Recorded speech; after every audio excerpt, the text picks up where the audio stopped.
Assalamualaikum warahmatullahi wabarakatuh. Halo teman-teman, apa kabar? Semoga teman-teman baik-baik saja di sana ya.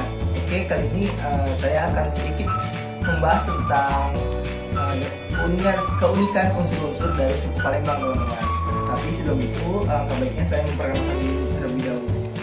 Perkenalkan, nama saya Muhammad Syariful Ismail. Saya berasal dari Prodi Perjalanan Wisata UNJ tahun 2019. Tapi sebelum kita masuk ke pembahasannya, mari kita lihat video berikut ini.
Nah, itu dia teman-teman videonya. Bagaimana teman-teman, bagus kan videonya? Nah, video itu adalah video di destinasi Palembang, tepatnya destinasi Jembatan Ampera dan Sungai Musi, teman-teman.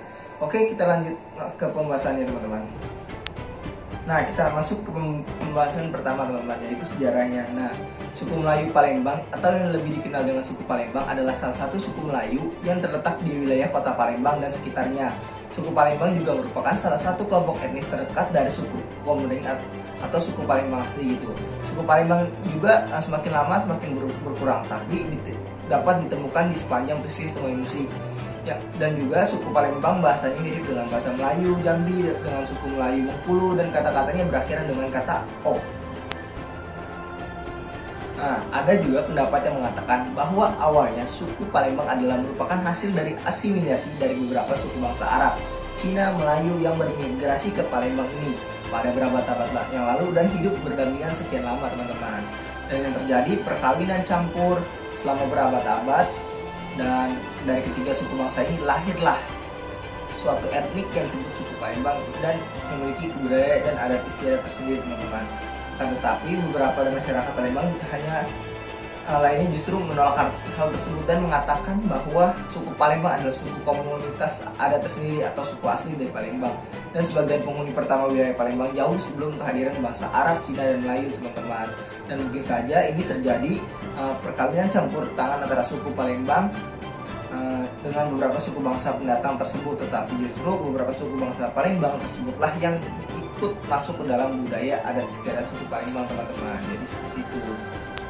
Nah, suku Palembang dalam kehidupan mereka juga tergolong dua yang membedakan dari strata sosialnya, teman-teman, yaitu kelompok Wong Jero atau keturunan bangsawan hartawan yang statusnya berada setingkat di bawah istana dari kerajaan Palembang pada masa lalu yang berpusat di Palembang, teman-teman. Dan yang kedua adalah kelompok Wong Jabo, yaitu adalah rakyat biasa. Nah, yang berikutnya adalah religi dan filsafat, teman-teman. Walaupun Sumatera Selatan adalah tempat berdirinya Kerajaan Sriwijaya yang menganut kepercayaan Hindu-Buddha, akan tetapi mayoritas masyarakatnya itu beragama Islam, teman-teman. Dan karena masyarakat Palembang yang harusnya umumnya memiliki daerah dan keturunan bangsa Melayu yang juga mayoritas beragama Islam, masyarakat yang sekarang menganut agama Islam pun dan mengembangkan pula kesenian-kesenian yang berbudaya Islam, teman-teman, seperti Rodat Saropal, Anaman, dan teater rakyat Dul Muluk. Sisa-sisa pengaruh kerajaan Sriwijaya yang erat hubungannya dengan kerajaan Kediri kerajaan-kerajaan Kediri seperti yang ada di Jawa juga, dan terlihat dalam kesenian wayang Palembang. Jadi tidak hanya berasal dari suku Buddha saja, akan tetapi mayoritas yang sekarang adalah suku Islam, berkat percampuran dari adanya agama yang dibawa dari Jawa, seperti itu teman-teman.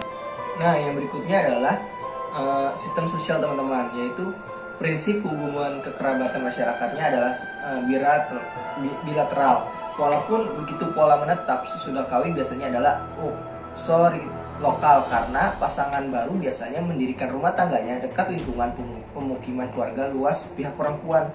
Jadi kalau ada pasangan baru, biasanya mereka tuh mendirikan bangunan untuk rumah keluarganya dia tuh dekat rumah orang tua perempuannya, seperti itu. Dan stratifikasi sosial masyarakat Palembang sekarang merupakan sisa-sisa dari pengaruh Kesultanan Palembang.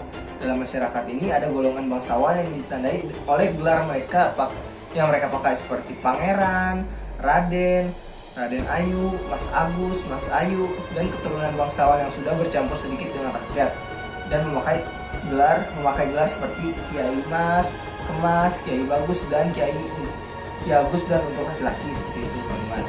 Dan serta Nyimas atau Nyanyu untuk perempuan, dan kelompok lain yang paling banyak adalah golongan orang-orang biasa. Dan juga Raden disingkat dengan R, untuk gelar laki-laki, dan Raden Ayu disingkat RA untuk gelar perempuan, dan Mas Agus disingkat MGS untuk laki-laki, dan Mas Ayu MSY untuk gelar wanitanya, dan juga Kemas disingkat KMS untuk laki-laki, dan Nyimas NYS untuk gelar wanita. Dan mengenai pemakaian gelar ratu, gelar ini biasanya diberikan kepada putri raja yang naik tahta atau permasyuri istiraja, yang disebut dengan panggilan Ratu Agung atau Ratu Sepuh.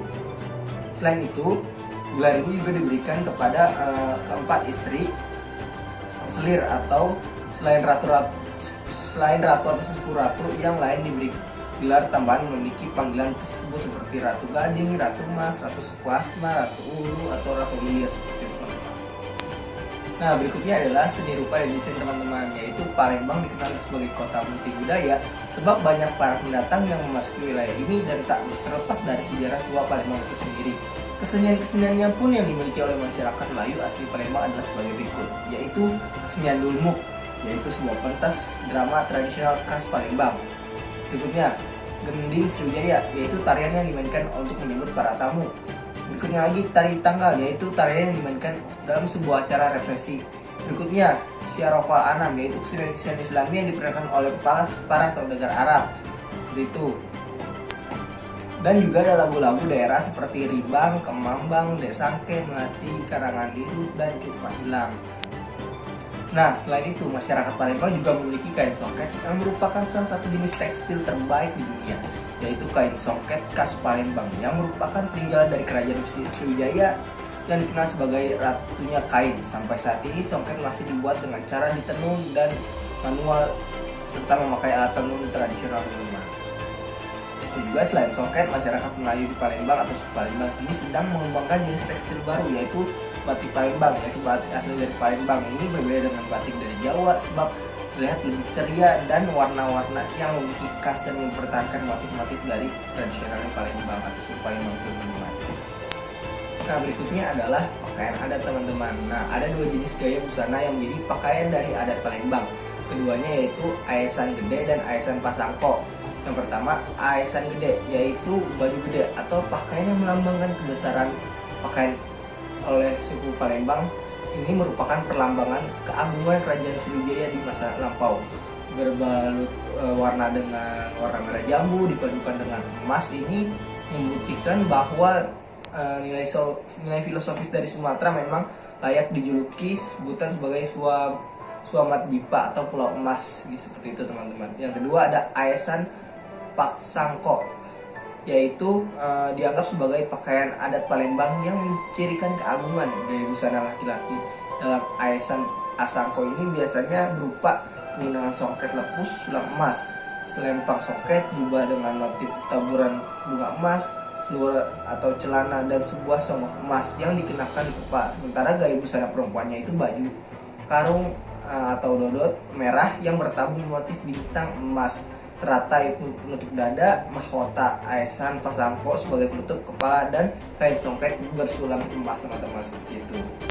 Nah, kalau alat musik tradisionalnya itu ada alat musik gudrah atau gendang oku, alat musik tenun, alat musik gambus, alat musik kenong basema, alat musik terbangan, alat musik genggong, alat musik kolintang, teman-teman.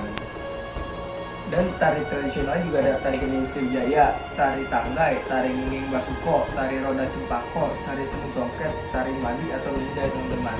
Dan makanan khasnya itu mungkin teman-teman pada tahu dan pernah nyicipin salah satunya, yaitu adalah pempek khas Palembang dan kerupuk kemplang, dan juga ada lenggang dan tekwan seperti itu.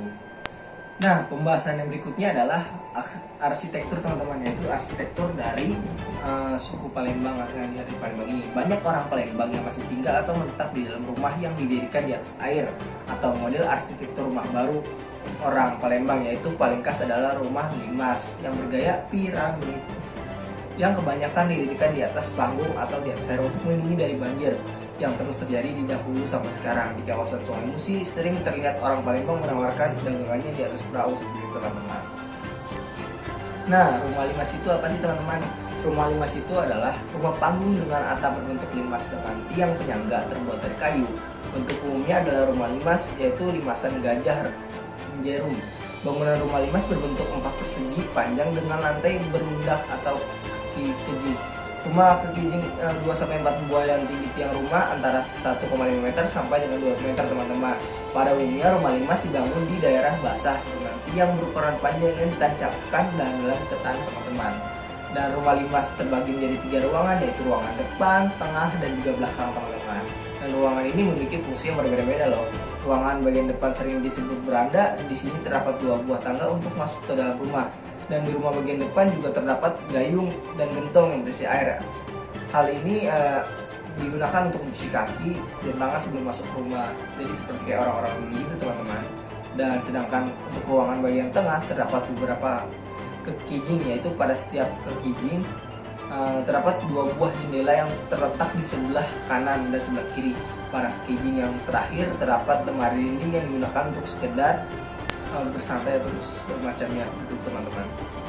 Nah, ini juga ada keunikan dari arsitektur rumah limas, teman-teman. Yang pertama apa sih? Yaitu desain atapnya rumah adat limas ini sangat menonjol karena dihias menggunakan ornamen bentuk simbar, teman-teman. Simbar ini berfungsi sebagai penangkal petir. Juga dekorasi rumah adat Palembang ini masing-masing rumah limas ini simbar yang berbeda, yaitu 2 simbar melambangkan Adam dan Hawa, sedangkan 3 simbar melambangkan matahari, bulan, dan bintang. Dan 4 simbar melambangkan sahabat Nabi, sedangkan 5 simbar melambangkan rukun Islam. Terus keunikan lainnya adalah rumah ini dibuat menghadap timur dan barat. Mengapa sih? Karena pemilihan arah hidup untuk rumah adat limas ini berdasarkan filosofi yang berkembang di kalangan masyarakat suku Palembang, teman-teman. Arah timur itu mengartikan matahari di Edop, dan di matahari muncul dan melambangkan awal mula kehidupan manusia. Sedangkan ke arah barat, matahari mati, di mana matahari terbenam melambangkan akhir dari kehidupan. Dan yang berikutnya kuningannya adalah rumah panggung atau rumah limas itu sering disebut rumah panggung. Kenapa sih? Selain itu dibuat karena wilayahnya yang penuh rawa-rawa dan rata-rata sih berada di sekitar Sungai Musi. Berbentuk panggung ini memiliki bagian lonjong yang bisa dimanfaatkan. Mereka suka menggunakan kolong rumah limas ini untuk berkumpul bersama sebagai ruang keluarga sampai melakukan kegiatan bersama di sana, teman-teman. Nah, yang berikutnya lagi adalah terdapat 5 tingkat kekijing, yaitu seperti yang sudah dijelaskan di atas. Rumah limas terdapat 5 kekijing yang berbeda tingkatan dan fungsinya. Hal itu berfungsi untuk menandakan keluarga besar yang tinggal di dalamnya. Jadi kayak biar bersama tetapi tetap harmonis seperti itu, teman-teman. Dan juga ukuran payah rumah limas. Nah, sebagai menanda kedudukan garis keturunan pemilik rumah limas, mereka menggunakan simbol atau kekijing yang terdiri dari Raden atau Mas Agus, Kemas, dan Ki Agus. Yaitu untuk ukurannya ada yang bermotif guci, kulit kerang, naga. Beberapa diantaranya dipengaruhi oleh budaya Cina dan Arab berbaur di Sumatera Selatan, teman-teman. Nah, kita masuk ke pembahasan berikutnya, teman-teman. Jadi pembahasan berikutnya adalah bahasa dari suku Palembang. Nah, bahasa berfungsi sebagai media komunikasi baik lisan, tulisan, gerak tubuh, dan lain-lain. Untuk menyampaikan maksud hati, biasanya suku Palembang ini punya 2 tingkatan, yaitu baso Palembang alus atau bebaso, dan baso Palembang sehari-hari atau baso Palembang. Alus itu digunakan untuk dalam percakapan dengan pemuka masyarakat, orang-orang tua, atau orang-orang yang dihormati, teman-teman, terutama dalam upacara adat. Bahasa ini berakar dari bahasa Jawa karena raja-raja Palembang berasal dari kerajaan Majapahit, Demak, dan kerajaan Pajang. Itulah sebabnya maka peradaban kata bakso Palembang halus ini banyak kesamanya dengan perbendaharaan kata dalam bahasa Jawa. Sementara itu, bakso sehari-hari digunakan oleh umum Palembang dan berakar pada masa Melayu. Jadi kayak mirip lah dengan bahasa Jambi, bahasa Bengkulu maupun Lampung, teman-teman. Dan dalam prakteknya sehari-hari, orang Palembang biasanya mencampurkan bahasa ini dengan bahasa Indonesia pemilihan kata berdasarkan kondisi dan koherensi, sehingga penggunaan bahasa Palembang menjadi suatu seni tersendiri, teman-teman. Nah, contohnya itu kayak Mek itu ibu, Abah itu bapak, AA itu kakak laki-laki, C itu kakak perempuan, terus di buri itu di belakang, di jago itu di luar, di jero itu di dalam, dan awak itu kamu. Awak itu kamu, dan Mang C itu paman, Bice bibi, dan Kulo itu saya atau ya seperti itu. Nah, contoh-contoh kalimat ini saya ingin praktekkan teman-teman sedikit. Misalnya, emek lagi masak di buri, sedang ke abah lagi baca orang di jabo. Nah, itu artinya ibu sedang memasak di belakang, sedangkan bapak sedang baca koran di luar, teman. Dan yang kedua, contohnya awak dipanggil AA di jero, atau kamu dipanggil kakak di dalam, gitu. Dan bahasa dua fungsi juga, ada fungsi umum dan fungsi khusus. Contohnya berfungsi untuk berekspresi, komunikasi, dan adaptasi sosial. Dan awak nak kemana, atau kamu mau kemana, gitu. Dan juga awak sudah belum PR kita sore itu, atau awak sudah mengerjakan belum PR kita sore itu, teman-teman. Nah, pembahasan berikutnya lagi, teman-teman, yaitu sistem pengetahuan dan teknologi. Nah, masyarakat Palembang dikenal dengan sifat suka berterus terang dan suka pengetahuan, jadi kayak humble lah, gitu. Mereka memiliki keahlian dalam menciptakan kreasi yang indah dengan kesabaran dan kemampuannya, teman-teman. Salah satu contoh dari hasil kreasi masyarakat Palembang yang paling terkenal adalah kain songket. Jadi kain songket ini termasuk pengetahuan dan teknologi sih, karena terbuat dari sutra yang dikomunikasikan dengan benang emas yang mampu mengikat kolektor pakaian tradisional karena desainnya yang kaya dan elegan. Songket juga dapat menjadi oleh-oleh yang bagus meskipun harga songket cukup mahal, terutama yang dibuat langsung secara tradisional. Nah, selain itu nih, Palembang juga terkenal dengan ukiran kayu bermotifnya seperti perpaduan pengetahuan dan teknologi yang dipengaruhi oleh desain Cina dan Buddha. Seperti yang dulunya kan Sriwijaya juga itu beragam Buddha, dan ukiran kayu yang terdapat di mebel tersebut didominasi oleh dekorasi berbentuk bunga, melati, dan teratai. Nah, Palembang juga menawarkan makanan-makanan unik, lezat, dan kebanyakan terbuat dari ikan, karena ya tahu lah dekat Sungai Musi. Di antaranya ialah pempek Palembang. Nah, pasti tahu lah pempek Palembang juga terbuat dari ikan tenggiri. Yang kedua adalah kerupuk Palembang, dan juga dari ikan. Yang ketiga ada martabak har, teman-teman. Dan juga ada lempok duren, tekwan, dan bakso seperti yang sudah dijelaskan tadi. Dan juga teknologi yang dipakainya, yang dipakai oleh suku Palembang itu adalah perahu-perahu yang sering dipakai untuk nelayan di sepanjang Sungai Musi. Biasanya mereka itu membuat dengan dekorasi-dekorasi yang unik, dan juga sampai sekarang juga terdapat wisata di jembatan Ampera memakai perahu-perahu lokal, dan seperti untuk menyeberang ataupun melihat di tengah Sungai Musi dekat jembatan Ampera, teman-teman, seperti itu. Nah, kita masuk kesimpulannya, teman-teman. Jadi kesimpulannya itu kelompok suku Palembang memenuhi 40-50% daerah kota Palembang. Banyak sekali, bukan? Ya, memanglah Sungai Musi kan sungai terpanjang di Indonesia, karena suku-suku Palembang ini menempati di sepanjang Sungai Musi yang ada di Palembang, teman-teman, dan menjadi dua kelompok, yaitu Wong Jero yang merupakan keturunan bangsawan yang tadi saya bilang, dan atau hartawan, dan sedikit lebih rendah dari orang-orang istana dari kerajaan tempo dulu yang berpusat di Palembang. Dan ada juga Wong Jawo adalah rakyat biasa.